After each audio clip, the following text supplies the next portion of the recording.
Sa puso ng Maynila, matatagpuan ang isang lugar na tila bumabalik sa nakaraan, Intramuros, kilala rin bilang Walled City.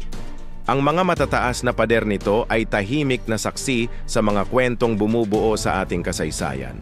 Itinatag ng mga Kastila noong 1571 sa pamumuno ni Miguel Lopez de Legazpi, ang Intramuros ay naging sentro ng pamumuhay sa kolonyal na Maynila.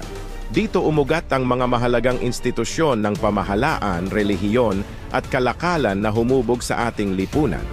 Sa loob ng mga matitibay na pader nito, makikita ang mga makasaysayang gusaling nagpapatotoo sa mayamang nakaraan. Nariyan ang San Agustin Church, ang pinakamatandang simbahan sa Pilipinas, na hanggang ngayon ay nakatayo pa rin bilang saksi sa paglipas ng panahon. Ang Manila Cathedral naman, sa kabila ng paulit-ulit na pagkawasak at muling pagtatayo, ay nananatiling matatag na simbolo ng pananampalatayang Katoliko sa bansa. Ang mga batong daan at matataas na pader ay tila nagkukuwento ng mga panahong ang mga kalesa ay tumatakbo sa mga lansangan at ang mga praile at mga mangangalakal ay naglalakad sa mga eskinita. Bawat sulok ay may sariling kuwento, bawat bato ay may sariling alaala. Subalit ang ikalawang digmaang pandaigdig ay naging mapait na kabanata sa kasaysayan ng Intramuros. Noong 1945, halos lahat ng gusali ay nawasak sa Battle of Manila. Tanging ang San Agustin Church at ilang bahagi ng pader ang nakaligtas sa mapangwasak na digmaan. Ngunit ang diwa ng Intramuros ay hindi namatay.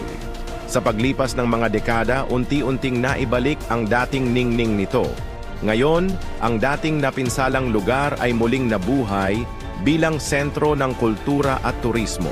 Ang mga kalesa ay muling tumatakbo sa mga lansangan, ang mga turista ay namimili ng mga lokal na produkto, at ang mga estudyante ay natututo ng kasaysayan sa mga museo at mga lumang gusali. Ang Intramuros ay hindi lamang isang tourist destination. Ito ay isang buhay na aklat ng ating kasaysayan, isang patunay ng katatagan ng kulturang Pilipino. Sa bawat hakbang sa loob ng mga pader nito, nararamdaman natin ang presensya ng nakaraan at ang pangako ng kinabukasan. Sa paglubog ng araw sa Manila Bay, ang silueta ng Intramuros ay nagiging isang makapangyarihang simbolo. Isang pader na nagtatanggol hindi lamang sa pisikal na lugar, kundi pati na rin sa ating mayamang pamana at kultura.